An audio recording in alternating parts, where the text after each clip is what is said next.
Pascal Praud est chaque jour aux commandes de l'heure des pros, sur CNews. Ainsi, il a reçu de nouveaux intervenants sur son plateau, ce mardi 28 mars 2023. Et l'un d'eux a fait semble-t-il fait preuve d'ironie en commentant certains propos du présentateur de 58 ans. En début d'émission, Pascal Praud a regretté que le problème de la réforme des retraites soit devenu le procès de la police. Et d'ajouter que ce pays est à la fois fascinant et sidérant. Pour preuve, il a précisé que la Société des journalistes de France Télévisions avait dévoilé un communiqué de presse la veille. Oui, les violences, les incendies sont condamnables.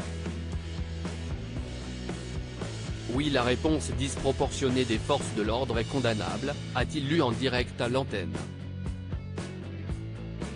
Et de pointer du doigt leur avis sur la réponse des forces de l'ordre, avant de regretter que les politiques ne défendent pas la police. Dans quel pays vit-on?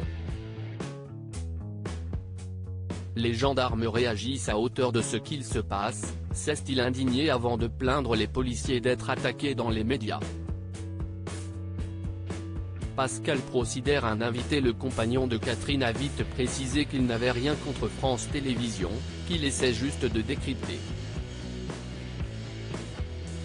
Puis, il a demandé à chacun de ses invités du jour leur avis sur le sujet.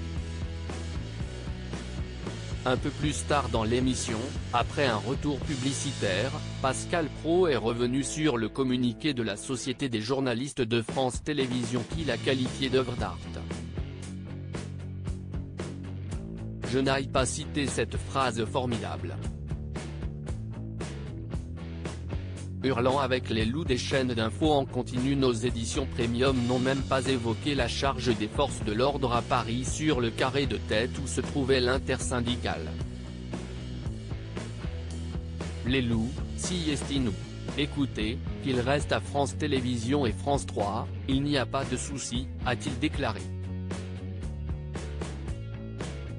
Des propos qui ont fait réagir Vincent Hervouet. Après avoir sans doute découvert le visage qu'il faisait, le présentateur a marqué un temps de pause pour faire réagir l'éditorialiste d'Europe 1. Parfois, vous avez une forme de condescendance. France Télévisions, ce n'est pas que France 3. Le service public si est vaste, a fait remarquer ce dernier. S'agissait-il d'une boutade ou d'une pensée plus profonde? Pascal Praud lui a donc demandé ce qu'il voulait dire et a rappelé que dans le communiqué, il y avait une forme de mépris pour les journalistes qui travaillent sur les chaînes d'infos. S'il y a quelques loups dans le paf, il y a aussi un immense troupeau du service, a conclu Vincent Hervouet amusé. Puis, l'équipe est passée à autre chose. Pas de vive tension pour cette fois.